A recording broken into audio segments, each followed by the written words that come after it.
Muy buenas tardes a la audiencia.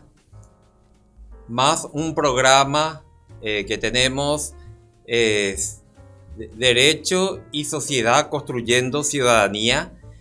Es una secuencia de temas de interés jurídico y de interés para el conocimiento general. Hoy tenemos el gusto de tenerle como entrevistado, como invitado al doctor Lulio Vicente Gamarra Medina. Él es decano de la carrera de Derecho de la Universidad Privada del Este. Es un destacado profesional del derecho. Estuvo en la función pública. Es abogado ejerciente. Asimismo también ejerció la docencia con vasta experiencia en diversas áreas, en diversas disciplinas. Y obviamente también impartió cursos de grado, de posgrado en diversas áreas.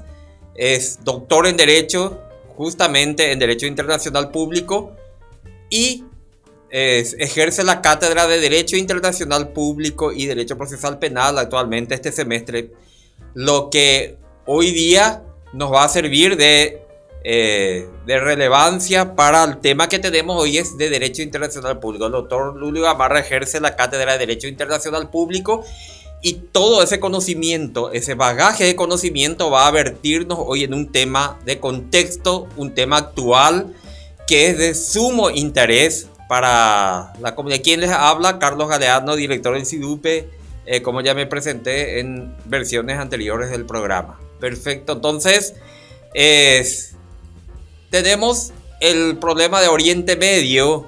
Es un problema de índole étnico, geopolítico, religioso, cultural, que ha desangrado por largo tiempo a seres humanos, a poblaciones humanas enteras en una zona geográfica conocida como el Oriente Medio. Y obviamente eso es un problema localizado que ya trae de larga data, pero el doctor Lulio Gamarra nos va a contextualizar de manera precisa. También vamos a ver el derecho internacional humanitario, cómo estamos en las violaciones de las reglas del derecho internacional humanitario, porque hasta la guerra tiene sus reglas humanitarias que se deben cumplir, pero de eso se va a ocupar el doctor Lulio Gamarra. Entonces, ya sin más preámbulos, le damos la bienvenida al doctor Lulio Gamarra y ya empezamos entonces con este tema apasionante y al mismo tiempo de interés, doctor. Entonces, acá tenemos ya preparada la pregunta. Doctor, ¿cuáles serían los antecedentes y el contexto del conflicto que nosotros conocemos comúnmente como el conflicto de Oriente Medio? Bienvenido, doctor. Muchas gracias. Buenas tardes. No sé, puede ser que sea buenas noches, buenos días, buenas tardes, depende de quién esté mirando y la hora que esté mirando la persona, ¿no? Pero, de todos modos, muchas gracias por la invitación. Y esto es parte del plan de expansión del conocimiento del derecho a la ciudadanía. Y este capítulo que vamos a hablar esta tarde, concita el interés mundial, nacional, regional, local, porque de alguna forma u otra estamos sujetos todos los países a las vicisitudes que se dan en esa región tan delicada, tan explosiva, y es como si fuese un polvorín. Polvorín técnicamente es un lugar donde se guardan explosivos y se suele considerar al Medio Oriente, o sea, todos los países árabes que están todos unidos ahí en fronteras, Israel y varios países árabes, y esa zona ha sido históricamente, desde 1948 hasta hoy, zona de conflicto interminable. Ya perecieron 134.000 palestinos desde 1948 y 34.000 israelitas perecieron en ese lugar desde que empezaron los conflictos, inicialmente en 1948 hasta hoy. Y aquellas guerras, conflictos entre vecinos o conflictos entre etnias han sido básicamente teniendo como sustrato cuestiones territoriales. El ser humano es un animal como cualquier otro animal, solo que tenemos lo que se llama la calificación diferente de ser animales racionales. Pero cuando hablamos de guerra, no tiene nada de racional el ser humano, lastimosamente. La historia de la humanidad es la historia de incesantes conflictos bélicos desde la prehistoria hasta hoy. Creímos que con el avance de la inteligencia, de la cultura, de la civilización, del gran salto que hizo el ser humano con una civilización o una sociedad en avanzada constante gracias a la ciencia, pensábamos que esto iba a eliminar de alguna u otra forma los conflictos bélicos, pero la realidad nos golpea la cara y nos dice, no señor, no terminaron los conflictos, siguen los conflictos entre los grupos humanos y cada vez más grave. Siempre hubo conflictos en todas partes del mundo y en toda la historia y la prehistoria. Así siempre mismo es, doctor. Y justamente trayendo a colación un poco a varios autores, entre ellos Monroy Cabra, entre otros, que me viene en mente ahora, de todos los más de 5.000 años de historia civilizada de la humanidad, desde que empezaron las ciudades, el Neolítico, de entre todo ese tiempo, solamente hemos tenido menos de 300 años de paz general. Imagínense, 5.500 años de historia civilizada desde que empezaron las ciudades y solamente unos 300 años de paz general. Después no tuvimos paz general, doctor. Y teniendo en cuenta ese factor, doctor, Israel y Palestina, antagonistas acérrimos. ¿Qué podría comentarnos de ellos? ¿Por qué le decimos que son antagonistas acérrimos? ¿Qué pasa con Israel y con Palestina? Israel se formó, bueno, históricamente, cuando decimos 5.000 años de historia, estamos hablando de la historia, es decir, desde la aparición de la escritura. Sí. Eso es lo que tenemos registro. Y lo que no tenemos registro, habrán sido, no sé, miles de años más de conflictos anteriores entre grupos humanos. Porque los animales también son territoriales y el ser humano es un ser territorial. Entonces, las naciones que se formaron hicieron que se potenciasen estos asuntos egoístas como lo son el predominio y la hegemonía sobre un territorio y la expansión del territorio para seguir predominando. Entonces, este espacio geográfico del Medio Oriente, donde siempre ha habido tremendos conflictos históricos de miles de años atrás, y cuando hablamos de miles de años atrás, estamos hablando de la instalación del grupo israelita en esa zona, que son de por ahí nomás también. Los israelíes surgieron de Ur, y Ur queda en Irak. La actual Irak. Y de ahí apareció un grupo humano con Abraham. Se le trajo, Abraham le capitaneó un grupo de israelitas, le trajo hacia Egipto. Y de Egipto estuvieron 400 años en Egipto, en el año 1500 antes de Cristo. Se produjo otra, digamos, evacuación, digamos, o traslado colectivo del pueblo israelita de Egipto, llamado Éxodo, y se instalaron hacia lo que es hoy el Medio Oriente, el lugar digamos, de la instalación definitiva de los israelíes en lo que sería Jerusalén y sus alrededores, Judea, Jerusalén. Se piensa que en el año 1500 a.C., los israelitas nuevamente se trasladaron en bloque desde Egipto hasta esta zona donde están hoy actualmente. ¿Quién los capitaneó? Y fue Moisés. Moisés, el líder, el caudillo que los llevó. La Biblia dice que hizo un milagro y cruzó el Mar Rojo. No resiste la lógica, ni mucho menos la ciencia. Pero sirvió para que fuese un potente factor motivacional de cohesión del pueblo de Israel. acordate que esa zona Sí. está habitada por muchísimos grupos humanos y naciones. Varias naciones. Sí. Si uno lee la Biblia, uno encuentra un despliegue impresionante de naciones de todos los nombres. Las etnias Aqueo- semíticas, los semitas que son los judíos, los hebreos. Sí. Tenemos los amorritas, los amorreos que dieron origen a los árabes. O sea, prácticamente. Los camitas. Los Hay un- camitas, sí, sí, sí. O sea, los camitas es el grupo de los árabes y los semitas es el grupo de los israelíes. Exactamente. Y siempre hubo una suerte de contienda ahí callada y a veces manifiesta, ¿no? Pero lo cierto es que ahí se instalaron y las potencias de la época, las hegemonías, las civilizaciones más avanzadas militarmente Sí. hegemónicas, como los faraones, los faraones o los grupos de los babilónicos, Sí. los asirios, los caldeos, dominaron esa zona siempre y los israelitas eran siempre dominados. Hasta que nuevamente el pueblo de Israel es trasladado en bloque desde Israel hasta Babilonia. Así mismo es. Y esa es una travesía así traumática del pueblo de Israel. La Biblia hace mención de eso, ¿no? Entonces, siempre fue un pueblo trashumante, el pueblo judío. Trashumante quiere decir que se traslada de un lugar a otro.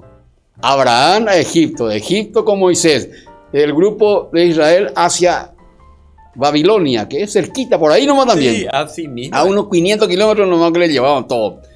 Miles de familias enteras fueron llevados a la fuerza. Nuevo éxodo. Varios éxodos tuvo el pueblo de Israel. Hasta que vuelven otra vez una buena parte, se producen negociaciones con los imperios babilónicos, ahí los imperios dominantes de la época, vuelven otra vez a su lugar de origen, conviven, están con otros Y cuando los grupos. persas conquistan Babilonia, a su Sí. vez, le permiten regresar a su tierra prometida y construir otra vez el templo de Sí, Jerusalén. 2 veces se construyó y se Dos destruyó veces, exacto. el templo de Jerusalén. Y hay que saber que Israel es un pueblo extrañamente, desde el punto de vista sociológico, histórico, es un pueblo muy cohesionado. ¿Por qué? Por una religión monoteísta. Porque en esa época todos los pueblos que estaban conviviendo con Israel eran politeístas. Tenían un montón de dioses. Sí. Pero el único que no tenía Dios y que no tenía imagen era el pueblo israelita. Entonces de ahí viene esa profunda cohesión social de Israel de convertirse en uno de los pueblos que nunca desaparecieron. Nunca desapareció. Es el pueblo que nunca desapareció. Y si uno mira todos los grupos, las naciones que rodeaban en esa época, todos ya desaparecieron. Todos. Pero eso le dio una cohesión granítica, una fortaleza granítica al pueblo judío, la conciencia nacional Sí, que mantiene intacta desde hace siglos. ese es el factor determinante cómo se produjo la cohesión social y la cohesión histórica, la cohesión religiosa, todo conformando un haz de aspectos que determinaron la persistencia del pueblo israelí. Y se escribió su historia. Ahí está. ¿Dónde se escribió? En el Antiguo Testamento, que también es parte de la cultura árabe. Sí, sí, sí. El Antiguo Testamento es un conglomerado de escritos que están, hacen mención a la convivencia de los pueblos monoteístas y todos parten de un tronco común, Abraham. Así. Abraham, Moisés conforman Que los árabes le llaman Ibrahim. Ibrahim, Sí. Abraham. Entonces, el mundo islámico está fuertemente entroncado en la religión monoteísta Exacto. y de cual también tiene que ver Moisés. Entonces, y Moisés y este grupo de israelíes vivieron ahí muchos siglos hasta que las potencias hegemónicas de turno, persas, griegos, romanos y en última instancia Roma invadió eso allá por siglo I o II antes de Cristo. Después de Cristo, en la época de la dinastía Vespasiana. Sí. Entonces, y el pueblo judío ha sido un pueblo levantisco 1000 por 1000. En el año 40 antes de Cristo, el general Pompeyo conquista esa zona. Conquista, bueno. Sí. esa zona, entonces, es zona de influencia y de conquista y dominación del Imperio Romano. Estamos hablando del siglo I antes de Cristo. Antes de Cristo, sí, siglo Entonces, año 40 antes de Cristo. Pero la característica del pueblo israelí es que es un pueblo completamente insumiso, un pueblo levantisco, un pueblo de una capacidad de no aceptar así y bajar cabeza fácilmente a las potencias. ¿Por qué? Por la cohesión social que tenía, la cohesión histórica que tenía este pueblo monoteísta. Entonces, esto hizo que no aceptara fácilmente a las potencias dominantes. Sí, estaba bajo el yugo de ellos. Sí. Estaba bajo el yugo, pero en una situación completamente, digamos, de aguante a medias y a regañadientes del Imperio Romano. Pero era un pueblo muy levantisco siempre. Sí. Entonces, eran tan insurrectos que en el año 70, después de Jesús, después del nacimiento de Jesús, se produce la famosa diáspora, la dispersión de los judíos por el mundo por orden de un emperador romano. El general Tito. Tito, y le encomendó a su hijo Vespasiano para ordenar la expulsión de todos los judíos de la zona de Judea y la expulsó de su hábitat histórico. Y ahí recordamos todos los últimos de Masada. Sí. En la fortaleza de Masada resistieron 3 años al asedio de las legiones romanas hasta que, para no caer bajo el dominio romano, deciden suicidarse. Más de 1000 judíos se suicidaron colectivamente. en masa, Masada es un punto de inflexión en la historia de Israel. Hasta ahora los cadetes del ejército israelí, hombres y mujeres, hacen juramento en Masada. Masada no volverá a caer. Sí, Masada es... Y hay muchas historias así, épicas, desde la formación del Estado de Israel, del Estado del pueblo judío, hasta nuestros días, que marcan una serie de acontecimientos históricos así determinantes y que una cuestión llama la atención, la cohesión del pueblo israelí frente a otros pueblos que convivieron en esa época y hasta hoy, y aquellos otros pueblos desaparecieron todos. Imagínese, doctor, que años en el siglo I antes de Cristo, años 60 creo que era, en la época del general Pompeyo. Sí. Luego viene 100 años. 100 años después. Sí, 100 años. Años 70 después de Cristo viene la dinastía, la diáspora, con la destrucción que hizo de Jerusalén por parte de los romanos. Pero viniendo al siglo XX, doctor, ¿por qué actualmente árabes y palestinos no pueden coincidir? Perdón, judíos y palestinos no pueden coexistir. Y hay razones y bien determinantes de esta situación. Entonces, ¿qué pasa? Al producirse la diáspora, que quiere decir dispersión de los judíos por el mundo, en el año 70 de nuestra era común, después de Cristo, 70 después de Cristo, se produce la expulsión del pueblo judío de su hábitat. Y los judíos se dispersan por todo Medio Oriente, pasan ahí a el Esponto, pasan Turquía, se van a Europa.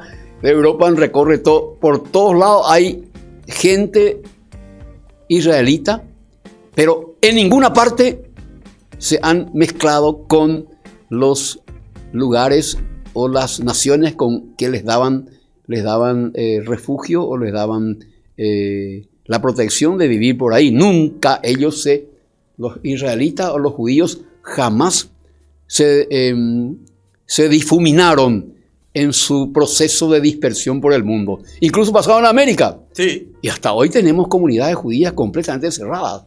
Entonces, desde aquella época, 70 de nuestra era después de Cristo, hasta que se produce un fenómeno muy importante, muy fuerte, muy traumático, y quizás es uno de los hechos más difíciles de entender en la historia, fue el llamado Holocausto judío, que tiene que ver con la Segunda Guerra Mundial, en que una ideología o una doctrina política extremadamente violenta y radical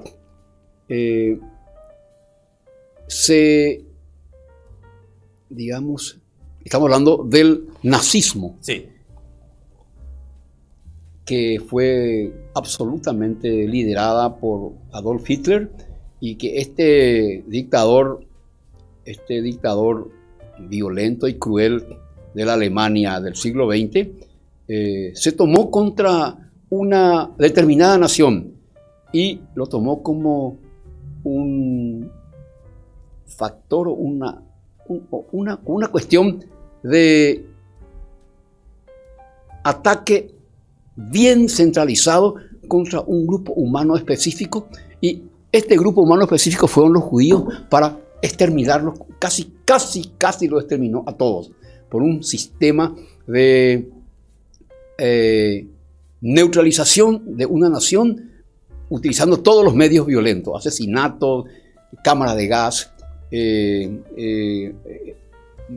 como política de Estado. Como política de Estado se dedicó a la destrucción masiva de un pueblo específico que tomaron como una suerte de cabeza de turco, le llaman como una oveja de sacrificio. Increíblemente, el nazismo tomó como oveja de sacrificio a un grupo étnico especial, como fueron los judíos. Y con eso se produjo una política de exterminio completo durante casi desde 1933, sí, cuando Hitler toma el poder, hasta 1945, hablamos de 18 años, sí, se produce uno de los crímenes más horrendos contra una determinada población étnica. Los judíos casi han sido borrados de Europa por una sistemática persecución, sistemático asesinato, la industria de la muerte. La industria de la muerte, sistemática destrucción de una etnia completa, de un grupo humano. Y ese es el fenómeno denominado Holocausto. Eso produjo una fuerte conmoción en la historia de la humanidad del siglo XX, y ahí está, y se produce la Segunda Guerra Mundial, y la Segunda Guerra Mundial se encarga de matar aproximadamente 80 millones de personas, y dentro de esos 80 millones de personas, 6 millones de judíos fueron exterminados. Entonces, termina la Segunda Guerra Mundial y una parte del territorio, el territorio que hoy sería el Medio Oriente, Israel, y Siria, Irak, todo lo que está por ahí, correspondía a un mandato de las naciones, de la Sociedad de las Naciones de 1922, sí, que estaba a cargo del Imperio Británico. El Protectorado Británico. El Protectorado Británico. Y entonces, en 1922, la Sociedad de las Naciones le dice al Reino Unido, le dice, encárgate vos de administrar esa parte del territorio que era del Imperio Otomano, que era de los turcos. Sí, así mismo. Turquía fue una de las potencias que desaparecieron en la Primera Guerra Mundial. La caída del Imperio Otomano. La caída final del Imperio, sí, Otomano después de no sé cuántos siglos. Sí. Entonces, y también Alemania también perdió una serie de posesiones en aquella época, pero esa zona le correspondía al Imperio Otomano, o sea, a los turcos. Sí. Y los turcos era un estado, una hegemonía, una nación hegemónica dominante hasta antes de la Primera Guerra Mundial. Y en 1922 la Sociedad de las Naciones, que sería la precursora de la sí, ONU, de la ONU actualmente, le otorga a Gran Bretaña el protectorado de esa zona como para que inicie un proceso de otorgamiento de territorios a los judíos que han desaparecido de esa zona por orden del Imperio Romano. ¿Y quiénes vivían en esa zona? Los palestinos. Ahí está, sí. Ese es el territorio de los palestinos. Ahí estamos viendo el origen de ahí está el problema. Sí. Entonces, el Protectorado Británico, el Reino Unido, le otorga a esa zona, que sería la Palestina, un enclave territorial a favor de los judíos, y empieza a instalarse familias judías en esa zona.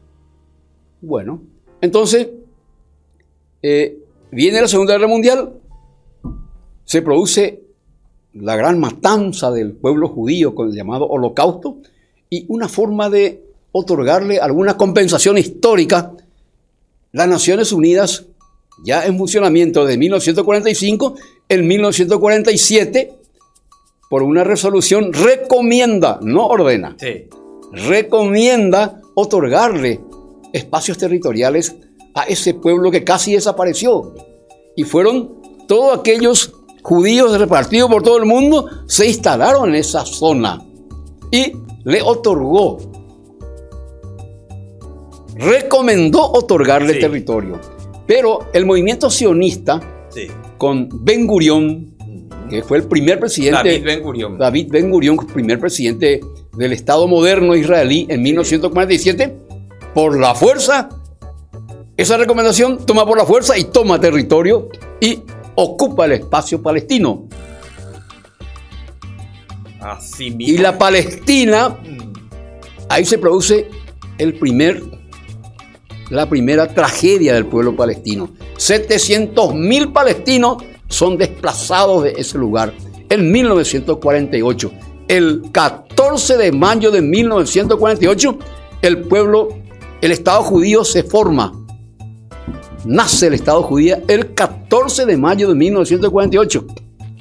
Y el 15 de mayo empieza la expulsión de 700.000 personas palestinas. Ahí empieza el lío, el problema. Y fueron expulsados de sus ancestrales tierras los palestinos. ¿Pero a quién se le dio? A los judíos. ¿Y por qué los judíos? Y porque los judíos también tienen ancestral tierra de ellos que fueron expulsados en el año 70 de nuestra era. O sea, hay una reparación histórica de la vuelta de los judíos a sus ancestrales tierras al pueblo israelí, pero esa recomendación de las Naciones Unidas no fue una orden de la Nación, fue una recomendación, es no vinculante. La recomendación de las Naciones Unidas, determinada en la tercera asamblea, algo así por el estilo, no es vinculante. En la época incipiente de las Naciones Unidas. Cuando empezó las Naciones Unidas. Entonces, ahí se instala un grupo de fuerza ya protegido y apoyado por todos los judíos del mundo, que se repartió por todos lados.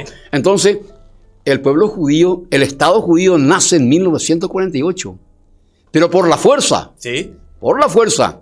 ¿La fuerza de quién? De una fuerza civil que se convirtió en una fuerza armada, porque era primero fuerzas civiles irregulares. Luego eso se convirtió en una fuerza armada del nuevo Estado de Israel. David Ben Gurión, el primer presidente israelí, crea un enclave territorial autónomo, fuerte, apoyado por todos los judíos del mundo y por los Estados Unidos y por las potencias de Occidente. Ahí está. Se instala por la fuerza entonces el Estado de Israel. Esa recomendación que le dio las Naciones Unidas fue una reñida votación en el seno de las Naciones Unidas. Que Paraguay votó a favor de la congregación. Ya la podía contar. Fue una reñida votación. Vos de entrevistador te convertías en entrevistado. Esa reñida sesión de recomendación de crear, otorgarle un espacio territorial, se hizo dentro de la Asamblea General de la ONU. Y esa se hizo por votación. Un voto se ganó la recomendación. ¿Y quién decidió ese un voto? El Estado de Paraguay. El Estado paraguayo. Paraguay fue el Estado que desbalanceó absolutamente la recomendación para otorgarle algún espacio territorial a los judíos dispersos por todo el mundo. Y en esa zona ya vivían desde 1922 grupos civiles de israelitas. Y esos grupos civiles se han ido consolidando dentro de un núcleo de fuerza armada irregular, y automáticamente en convertirse en Estado independiente por la fuerza. Los grupos israelitas que vivían en esa zona, en donde hoy están, cuando recibió la recomendación de la ONU para formar un Estado, ellos decidieron por decreto formar un nuevo Estado. O sea que para que la ciudadanía entienda también y comprenda entonces tenemos una fecha de inicio. 15 de mayo de 1948 empieza la problemática que nosotros le llamamos comúnmente judeo-árabe o árabe-judía o árabe-israelí. Entonces, imagínense, desde aquella vez, modernamente al menos, como bien, de manera excelente puntualizó el doctor Lulio, todos los antecedentes. Pero modernamente la cuestión árabe-israelí comienza a partir del 15 de mayo de 1948 y desde entonces estamos en esta constante problemática. ¿Qué pasó ahí? Sí. 700.000 palestinos Sí. fueron expulsados de sus ancestrales tierras. ¿Dónde fueron expulsados? Y cualquier lado menos ahí. ¿De dónde cualquier lado? Ahí en Siria, ahí en Jordania, hacia Egipto. Le echó a todo el mundo. 700.000 personas, Tuvieron que buscar. casi el doble de Ciudad del Este. Así Casi el mismo. doble de Ciudad del Este. Mucha gente.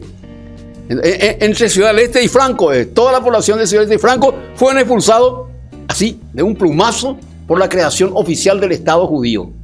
El Estado judío nació por el apoyo de las potencias occidentales. ¿Quién? Estados Unidos, Reino Unido, Sí. todos aquellos países de mucha presencia hasta hoy de la época. Sí, por interés geopolítico también. Entonces, pero fue una decisión de fuerza. Sí. Ahí empieza Evidentemente. la debacle del pueblo palestino, lastimosamente. Y al ser expulsados, a Israel se le otorga 34% del territorio y toma 64%. Por O sea, la fuerza siempre. por la fuerza. Toda esa zona de Israel, Cisjordania, Gaza, todo fue completamente tomado. Los altos del Golán. Alto Golán ya fue en el Sí, 67. esa más anteriormente. Entonces se Sí. produce de una serie de conflictos Sí. militares con sus vecinos, porque eso molestó de sobremanera a los estados árabes vecinos de la formación del nuevo Estado de Israel. Entonces se produce una suerte de crítica situación de conflicto potencial y real en sucesivas. 48 la primera guerra con sus vecinos, expulsándole a todo. Sí. Luego en el 67, la guerra de los 6 días. Ahí el potenciado Estado de Israel ya empieza a sacar sus garras y con mucha fuerza da un zarpazo y toma más territorio en contra de todos los árabes vecinos, de Egipto, de Jordania, de Siria. Ahí sí que se expandió más el territorio pequeño que Sí. se formó en el 48 por la fuerza. Se formó. ¿Por qué por la fuerza? Porque Israel nació fuerte. ¿Por qué nació fuerte? Por el gran apoyo de todos los judíos del mundo repartidos después de la diáspora. Así ¿Y por qué mismo. tan fuerte? Porque le apoyaban todas las potencias de Occidente. O sea, ahí estamos entendiendo que realmente, que chino lo que pasó en esa zona, granjeándose la enemistad absoluta y mortal de sus vecinos árabes. Israel tiene 8 millones de habitantes. ¿Cuántos le rodean a ese Estado de Israel? 60 millones de árabes que potencialmente están con una situación altamente, acérrimamente enemigos contra ese pequeño Así Estado. que ahora mismo, así como están las cosas, doctor, un Estado árabe palestino y un Estado israelí no pueden coexistir, entonces, ahora mismo. Entonces se produce 1948 el primer Sí. conflicto militar. Sí. 1967 la guerra de los 6 días. 1973 la guerra Yom Kippur. Sí. Otra feroz guerra con sus vecinos. Y, como siempre, Israel batiéndole a todos sus vecinos. ¿Por qué batiéndole? Porque es un pueblo organizado, un pueblo inteligente, un pueblo de gente muy aplicada, un pueblo de gente muy estudiosa, un pueblo de gente, a pesar de su pequeñez Sí. territorial, su pequeñez en habitante, Israel es una potencia Sí. nuclear hoy. Entonces, todas las 3 guerras que se desarrolló en el siglo XX decidieron y conformó la realidad en que ese estado pequeño que se formó se convierte en una potencia de la época, en potencia en el Medio Oriente, bajo la sombrilla atómica de ¿quién? Estados Unidos. Aparte que tiene su bomba atómica, Sí. Israel.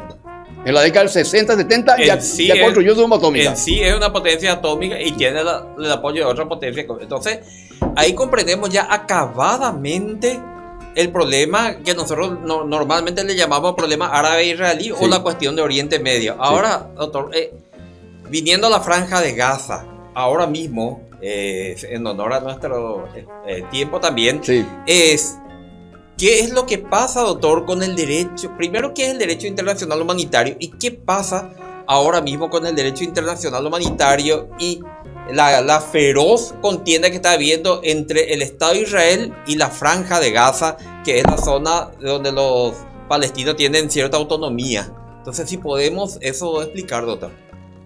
Es un tema delicado, un tema que tiene muchas aristas, pero voy a tratar de explicar Sí. de la forma un poco más sencilla posible. Israel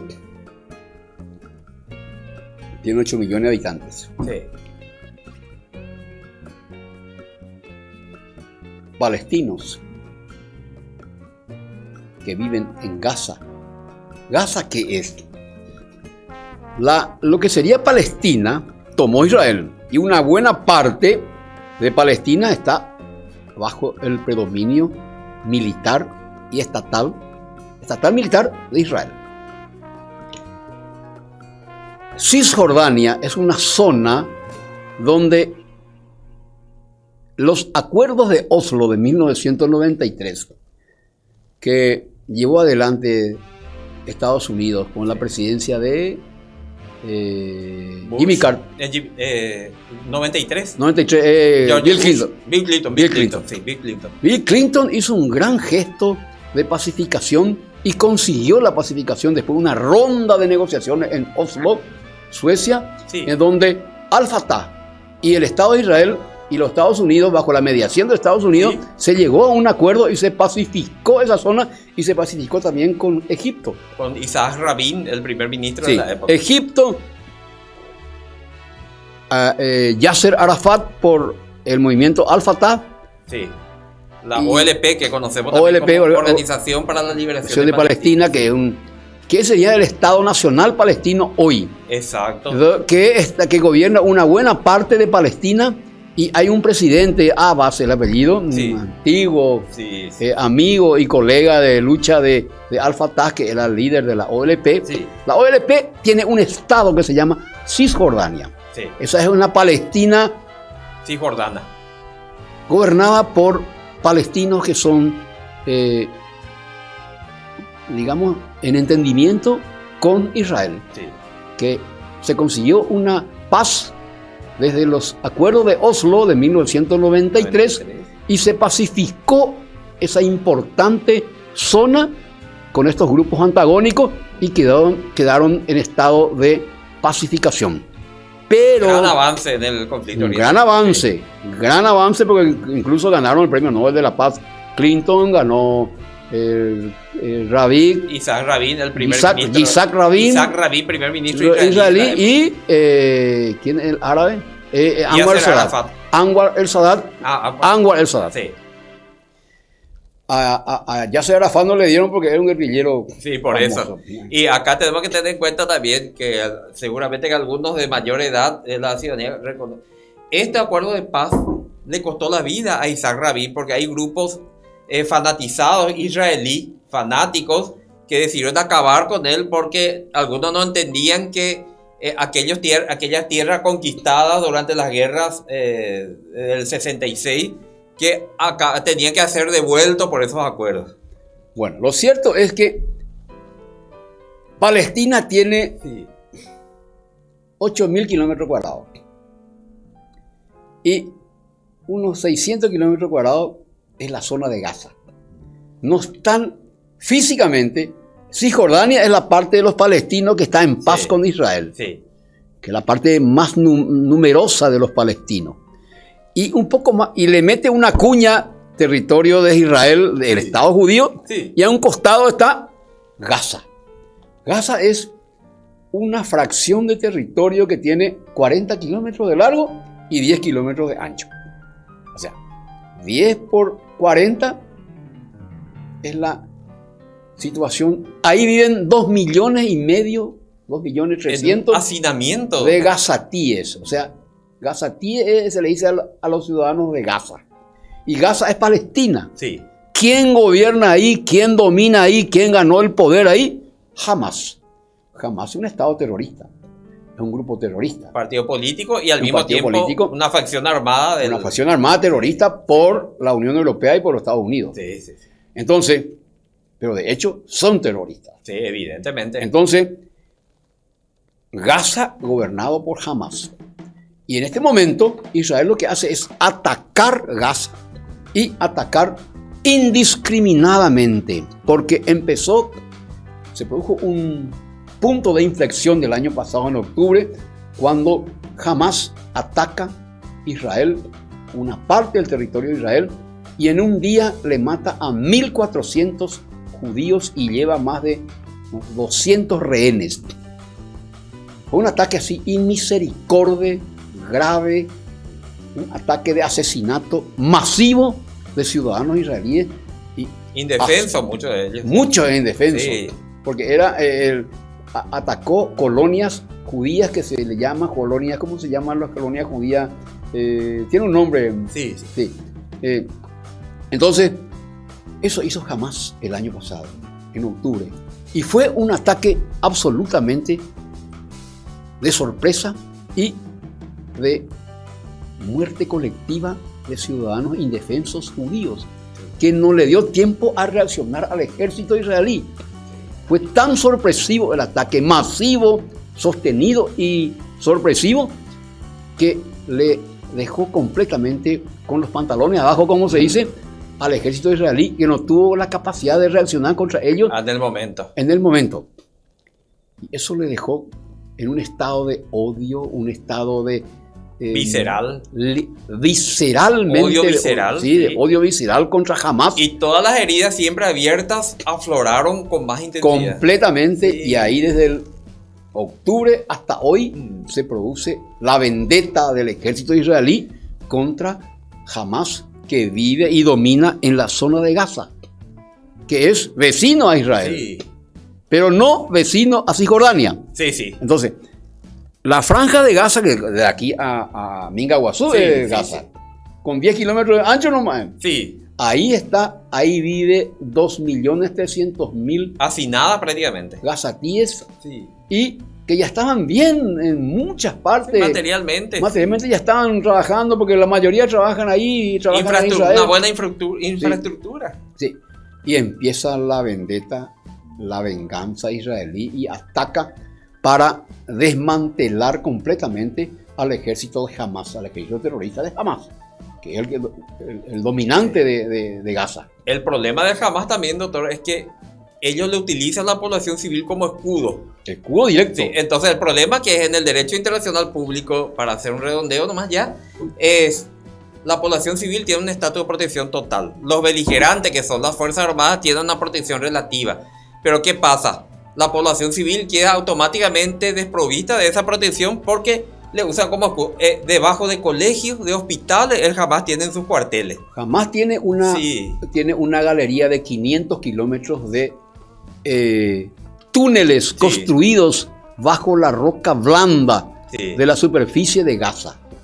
Ahí construyeron todo su aparato militar. Ahí fabrican misiles, desde ahí lanzan misiles que atacan directamente a Israel. Y los Hamas declararon en su constitución que desconoce al Estado de Israel y hay que destruir Israel. Imagínate el grado de confrontación. No pueden coexistir ellos. Ellos no pueden ideológicamente coexistir. Ninguno de ellos se aceptan. O sea, el problema de Gaza y el ataque de Israel a Gaza es un problema histórico, es un problema político, es un problema jurídico, es un problema jurídico internacional, es un problema étnico, un conglomerado de temas. Y esa venganza que hace Israel, el ejército de Israel, contra Gaza y contra Hamas, para rescatar a sus 300, creo que hubo 300 rehenes, y hoy quedaron 20. Sí. Y aparecieron fotos en estos días de unas fotos muy conmovedoras de cómo están los rehenes judíos que están bajo el poder de los terroristas de Hamas. Sí. Entonces, ese ataque descontrolado, inhumano, ataque indiscriminado, que violenta todas las normas del derecho internacional, lo hizo o lo hace el ejército de Israel. Eso no se puede desconocer. Todavía no es genocidio, porque para que se considere genocidio tiene que haber sentencia de un tribunal internacional. Eso es Y el Tribunal Penal Internacional, que nació del el Tratado de Roma, Sí, de hay un 1998. Tribunal Penal Internacional que está juzgando a Netanyahu y su Estado Mayor, Sí. y le está juzgando también a los líderes de Hamas. Ambos bandos están siendo procesados por el Tribunal Penal Eso es muy Internacional. importante. Tribunal Entonces- Penal Internacional. Sí. Entonces, no podemos decir que hay un genocidio así determinado, un genocidio definitivo, Porque está sino hay tipificado. indicios Sí. hay indicios muy fuertes que hay genocidio, porque se está violando normas específicas del Tratado de Roma y de una convención muy importante, la Convención de 1949, que se le denomina, a ver, ¿cómo se llama? Convención de Ginebra. La Convención de Ginebra, sí, pero que crea el derecho humanitario internacional. A ver. Bueno, lo cierto que es una convención Sí. importantísima que tiene que ver con la protección, y este tratado internacional que crea esta convención que protege tiene 3 características. Proteger a las personas víctimas de los conflictos armados, Sí. proteger los bienes de las personas víctimas y disminuir los medios de combate. Excelente. La Convención de Ginebra 1949, Las 4 convenciones de las Ginebra. 4 convenciones son normas que dan nacimiento a un nuevo rostro del derecho internacional que se llama derecho internacional Sí. humanitario. Excelente. Estos 3 asuntos: ataque a la población civil, civiles que no tienen nada que ver, Sí. gazatíes, Que tienen protección total. ataque a las instalaciones, Infraestructura civil, edificios, barrios enteros han sido demolidos por el bombardeo de Israel. Y esos 2 asuntos, más el ataque indiscriminado y matanza así fuerte, Sí. rápida, matanza cruel de gente civil, de niños, dan todas las características de un genocidio Así mismo. y crimen de guerra. Excelente, doctor. Entonces, acá en honor al tiempo, y ya nos están indicando que nuestro tiempo se está agotando. Bueno, excelente, doctor. Usted hizo un recorrido por toda la historia para que en un poco tiempo conozcamos de dónde viene el problema Sí. de Hay que Oriente, saber el eso. conflicto Oriente Medio. Sí. Y finalmente el doctor Ludwig Amarra nos ha contextualizado cuándo empieza el problema de árabe y palestino, formalmente la creación del Estado de Israel, hasta lo que llegamos hoy día, la guerra de Oriente Medio, este feroz conflicto. Y finalmente concluimos con el doctor Ludwig Amarra cuando nos explicó el contexto del derecho internacional humanitario y que ambas partes están violando gravemente el derecho internacional humanitario, las convenciones de Ginebra, el derecho internacional humanitario comienza Tratado de Roma. Tratado de Roma, y anterior comienza con la creación de la Cruz Roja Internacional, siglo XIX, después con las convenciones de Ginebra, la de 1926, después la de 1949 y actualmente el Tratado de Roma, que tipifica los delitos de lesa humanidad, los crímenes de guerra. 72 crímenes, 72 tipos delictivos están tipificados por el Tratado de Roma. Tratado de ahí Roma es muy- 1999 y entró en vigencia en el 2004. En el 2004. Que dio nacimiento al primer Tribunal Penal Internacional. De la historia Sí. permanente. Sí. Antes se tenía tribunales ad hoc, como los juicios Nuremberg, para juzgar a los criminales de guerra nazi, pero ahora eso será tema de otro asunto, porque es un tema largo y complejo que tenemos que tocar específicamente esos tribunales internacionales. Pero para el momento, ya concluyendo en honor a nuestro tiempo, entonces aquí el doctor Ludwig Amarra, concluyendo su exposición, nos explica algo muy importante, que como están tipificados ahora en el Estatuto de Roma los crímenes de guerra y entre ellos el genocidio, tenemos que esperar una sentencia que determine que es genocidio lo que se está cometiendo en la Franja de Gaza. Pero hay todos los indicios que sí. Lo que sí tenemos certeza es que el derecho internacional humanitario Se violó. está siendo ferozmente violado por ambas partes. Doctor Ludwig Amarra, entonces aquí nos ha traído un tema demasiado bien contextualizado, se ha comprendido. Es muy difícil explicar un abordar tema tan complejo tan complejo. en media hora. Es muy difícil. es muy Esto difícil. lleva horas. Sí. Pero procuré hacer entender de dónde surge este conflicto entre dos pueblos, cuáles son sus raíces históricas, cómo está hoy, y también me olvidé de tocar un tema muy importante, doctor Carlos. Sí, doctor. Es muy importante la pregunta que él hace porque él es profesor de Derecho Internacional y hablamos el mismo lenguaje. Entonces, por eso él decidió hacerme actuar de entrevistador, porque él es profesor de Derecho Internacional en la Católica, ¿no? Así mismo, doctor. Y yo soy aquí. Entonces, por eso hablamos casi el mismo lenguaje. Pero hay un asunto en este conflicto delicadísimo que se desató en el año desde 1948, en sucesivas etapas, y donde llegó al clímax, al punto culminante de violencia sistematizada y muy fuertemente materializada en el año 2024-2025. El punto donde no tocamos todavía, y creo que es importante tocar apenas en 2 minutos, doctor Carlos, el tema de la ampliación del conflicto o la posibilidad de que esto involucre, estos conflictos que se dan entre árabes e israelíes, involucre a la zona y también a las otras potencias mundiales. Y al sistema global. Al sistema global. El Medio Oriente es una zona muy importante desde el punto de vista energético. Ahí está el mayor potencial de energía petrolífera, energía que está por debajo del suelo del Medio Oriente. En todos los países árabes, debajo del suelo está el mayor potencial de energía petrolífera. Entonces, cualquier agravamiento de esa zona repercute en la estructura socioeconómica mundial, en la estructura financiera mundial. Y eso puede repercutir en nuestros bolsillos de cualquier ciudadano que viva en cualquier parte del mundo. Porque sigue siendo el petróleo un referente económico.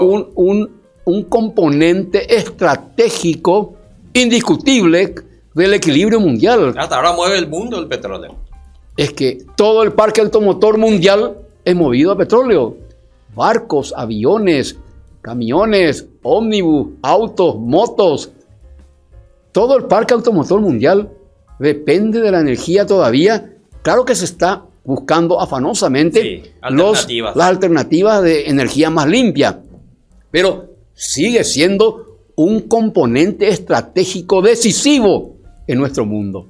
Entonces, esa zona es la zona de gran producción de petróleo, y cualquier desequilibrio puede generar un caos a nivel mundial y puede generar problemas económicos globales. Por eso que esa zona es una zona que debe ser mantenido dentro de los límites de un asunto que se llama control de la crisis. Y es por eso que también las potencias no quieren entrometerse demasiado y tomar partido por los contendientes del lugar, porque son conscientes, rusos, norteamericanos, potencias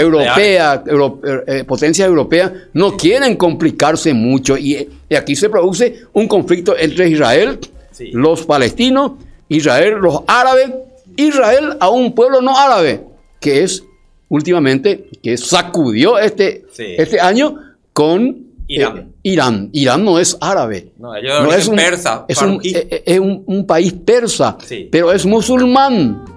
Entonces, hace causa común, y Irán le ayuda financieramente a todos los grupos terroristas de la zona. Le ayuda a Hamas, le ayuda a Al-Fatah, le ayuda a Cisjordania, le ayuda a los hutíes, militarmente.